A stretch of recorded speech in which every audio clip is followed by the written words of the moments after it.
Hello there, this is Welsh ASMR 82. Hey, how you doing? And here on this ASMR Maps channel, we're going to just take a little wander through Europe once again using this World Road Atlas. And coming from Swansea, I thought we would start with Great Britain and Ireland today and just point out a couple of fun things about these islands. I've done a video recently on the whole difference between the United Kingdom and Ireland, so if you want to watch that video for greater detail about the explanation. But here we have England, then we have Wales, where I'm from, then we have Scotland. Let's show you Scotland. There you are, Scotland, not forgetting, excuse me, very far away, the Shetland Islands. I read an article recently about the Shetland Islands investigating the opportunity to leave the Union of Great Britain and Northern Ireland, the United Kingdom, and Northern Ireland, and actually, because it's currently in the UK, and going to Norway, because it was once in the past. Norway gave it to Scotland at one point. So they're investigating the opportunity of doing that, which is interesting.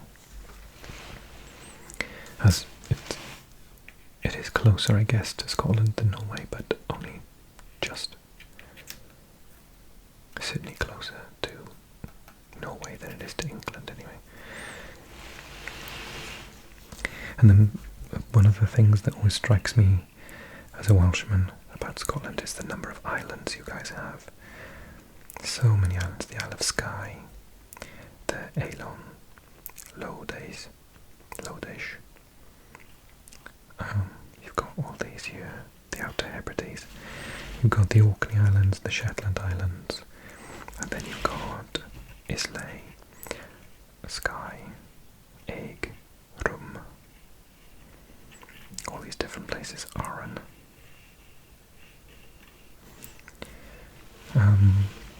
We talked a little bit about the Isle of Man. The Isle of Man isn't a part of the United Kingdom. It is its own country, but it's under our protection, apparently. So, quite confusing. Overseas dependency, I think it's called.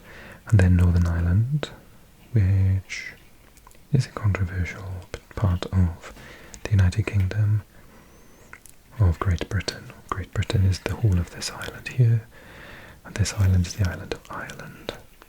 So it's called the United Kingdom of Great Britain and Northern Ireland. Capital Belfast, and then you've got the Republic of Ireland, which is a sovereign nation, a republic, obviously, called Republic of Ireland. Very beautiful place, capital Dublin. If you're going to visit, I highly recommend Cork and Galway, beautiful areas of the country. And then little old Wales. So just beneath Liverpool, we've got the start of Wales here. You can see Rhyl. Yes, I did pronounce that correctly. Rhyl. And our islands of Anglesey and Holyhead. Very small, very few islands in general. Porthmadog, Pwllheli, Dolgella, Machynlleth. Then you've got Aberystwyth there, Aberaeron, Fishguard, Haverfordwest, Pembroke, Tenby, Llanelli, Swansea, Port Talbot, Bridgend, Barry, Cardiff, Newport, and that's the border there. Wrexham is just there. It's right on the border, actually. Chester is there, which is in England. Wrexham is there in Wales. And then London, of course. This is the M25. I drove on this last week. I hate this road. It's the ring road around London. And this is London. Here on the River Thames. Notable places on the south coast. Dover, where you can cross to Calais in France, and Dunkirk, Folkestone, Eastbourne. Brighton is a lovely place. And they got Portsmouth, Southampton, Bournemouth, all lovely places. South coast is quite nice. This is the Isle of Man, which is a part of England, but I can't see them on this. Where are they? I was going to say, there are a couple of islands I was looking for here, but I can't see them. They're closer to France than they are England. Okay. And then on this next page, we have got, let me tidy up. There we are. Moved a couple of things around. We've got the start of Scandinavia with Norway, Norge, Sweden, Sverige, and Denmark. I always thought it was pronounced Denmark, but according to Duolingo it's pronounced Denmark. So, and you can see 2 of the 3 capitals. Stockholm is miles away up this coast, but we can see here Oslo. So it should be around there. Oslo, which is in this fjord. Oslo Fjorden, I think. And Norway with this very rugged coast. Lots of inlets and fjords. Stavanger, Egersund, Ålgård. And then Sweden here, you can see the border there. And Göteborg, Gothenburg, is the second largest city in Sweden. That's here, not far from Fredrikshavn in Jutland. So Denmark, I'll continue Sweden for a sec. So you go to Falkenberg, Halmstad, down to Helsingborg and Malmö before you go around and carry on. And then we've got Denmark, so you can see how close. Now this area is called Scania, and this used to be part of the Kingdom of Denmark, so they speak a different dialect of Swedish. Some linguists say it's actually a different language altogether. It's neither Danish nor Swedish. It's sort of Skåne, but lots of features of Danish in it due to the proximity and the history. So we've got, from what I understood, Denmark, which has a border with Germany just here. This is the main land, Jylland or Jutland, I think in English you might say it, Jylland, and they there's an in-joke that because Copenhagen is the capital right over here on the island of Sjælland, that they say that they feel, the people on this part of Denmark feel differently to the people over here. And then they say that Aarhus is the sort of mainland capital. And you got all these bridges that connect all the islands together. Except for this one, over here. This is still part of the Kingdom of Denmark, despite the fact it's in right the way over the other side of the peninsula here. Well, it's not a peninsula as such, but this part of land where Malmö is. But this is not Swedish, it's Danish. I think it's Bornholm, which is in the Kingdom of Denmark. And then you've got these different islands here, like Fyr and Lolland, Sjælland, Langeland, Eru. Then northern Germany. So we can see the border there, and Kiel is here, and then you've got this northern coast, which is beautiful in the summer actually. You'd never guessed you're in the northern part of Europe.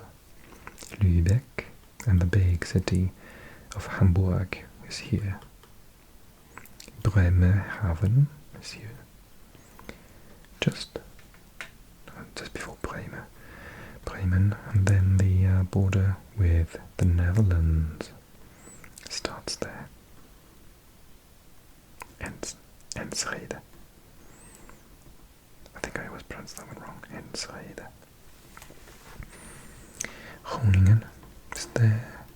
And then we've got these. I'm always curious about the islands here. Texel.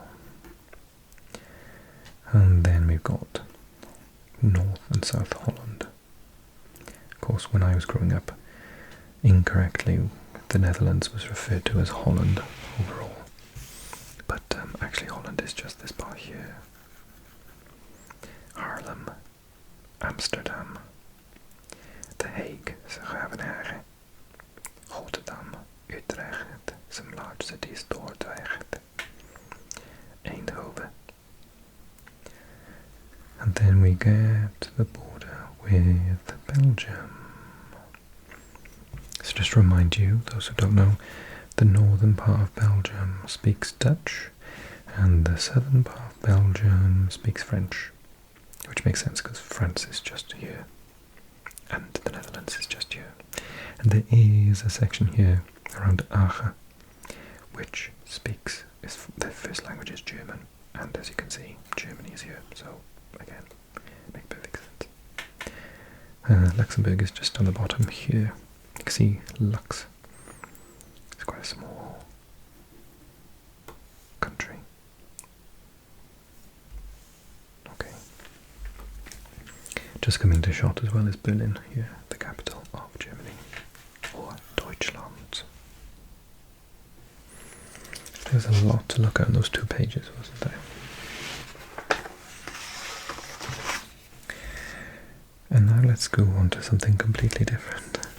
Actually, if we look at these next 2 pages, we continue with the northern part of Europe. But this is that coast of Sweden. I'm going to zoom in on. Okay, let's focus on that for a second. Because we can see the capital of Stockholm, which is an archipelago of many different islands. You can see how much water is inland here at Örebro. This massive inland lake. Vänern, Karlstad, Linköping, Norrköping, Lidköping, sorry. And the island here of Öland, and the other island of Gotland, with the capital of Visby. These are all part of Sweden. The reason I want to mention they are part of Sweden is because look at the distance between Gotland and Sweden, and look at the difference between Åland and Sweden. It's right off the coast there. But Åland is not part of Sweden, it's actually part of Finland, which is here. You can see, is it Turku and Espoo, and the capital of Helsinki. It's just there. And then this here is the border with Russia. And it's a straight line because they had to cede some of this land which used to be part of Finland before, in sort of 2 centuries ago. Vyborg used to be a part of Finland, so they gave up a part of the territory, and that's why it's such a straight line. And you can see how much water is inland, again with Finland. It seems to feature this area of the world.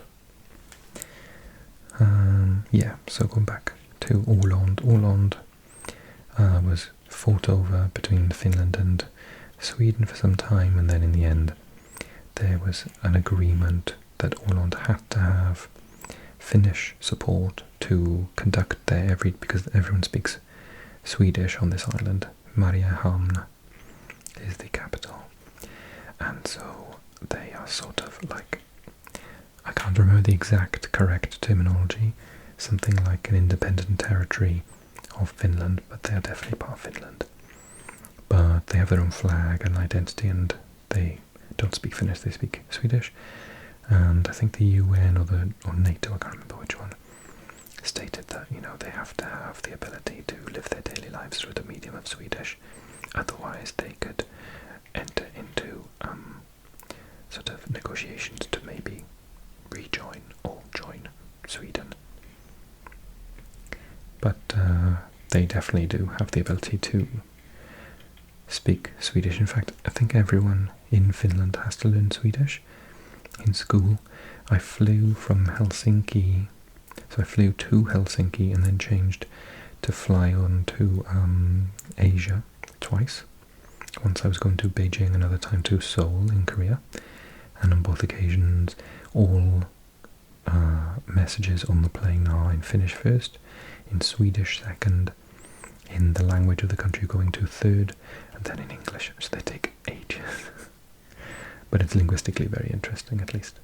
So I think that all Finnish people have like at least beginner's level in Swedish, if not fluent.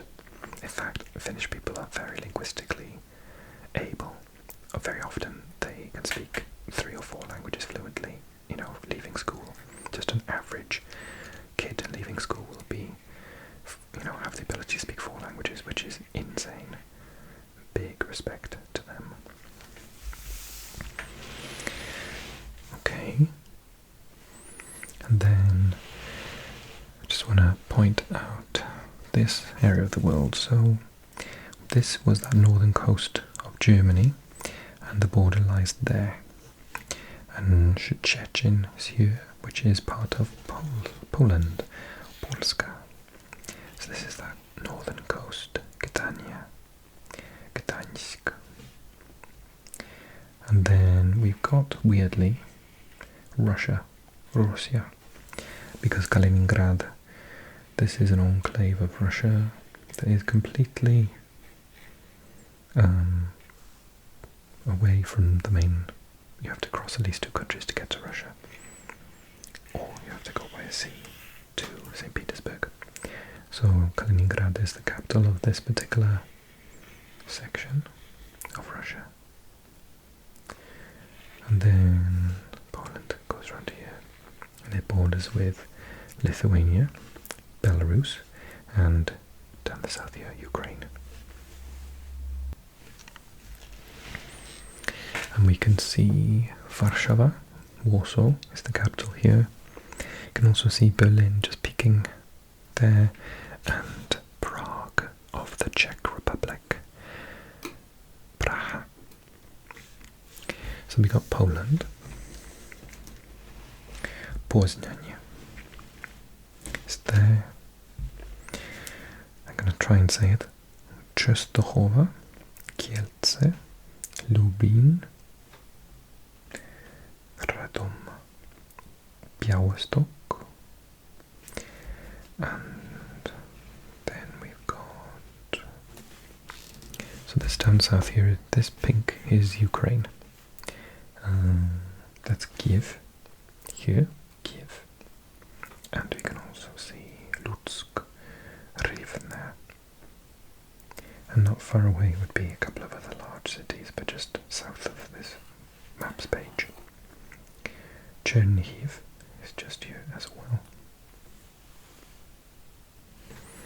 And just out of shot is Kharkiv. Kharkiv is just there, look. And this is the southern tip of western Russia, before you get to the Caucasus, of course.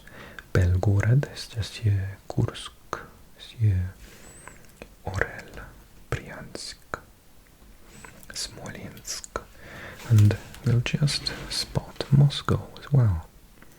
Very large metropolitan And all of these sort of, this is called the Golden Circle. Lots of these places, Chimki for example, Podolsk, they're not part of Moscow itself, but they are in the sort of circle area around it. Smolensk is here, Veliki Luki is just there, Novgorod is just on the north, and then Pskov. And we can see Sankt Peterburg, St. Petersburg just there on the coast. Very beautiful city. And if we just go here, then we look at the border with Estonia. So then we've got Estonia, Tallinn, the capital, a couple of islands as well belonging to Estonia. Tartu. And then we look at Latvia. So Latvia shares a border with Russia there. Daugavpils. Riga is the capital on the coast here. Liepaja is on the coast there. Ventspils, a place I've heard of. And then we've got Lithuania. Lietuva. And that has lots of borders. Belarus and Latvia and Russia technically, and Poland. Kaunas is the capital, which is just there. Oh no, Vilnius, sorry, Vilnius. Kaunas is the second largest by the looks of it. Yeah. And see lots of roads running into Poland and Belarus. So then we got Belarus lastly. So Belarus in the orange. Minsk is the capital there. We can also see Vitebsk, Makhiljov, Homel, Mazir-Pinsk, and Brest. Hodria, Hodna, is just there, Borisov.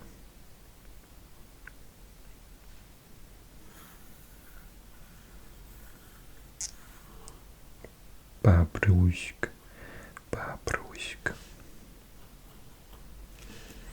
Cool. So a completely different region to what we looked at last time. So we've done the centre part of Europe, done the northern part of Europe now, so next time I'll take a look at the southern part of Europe and turn those pages and see what we can find.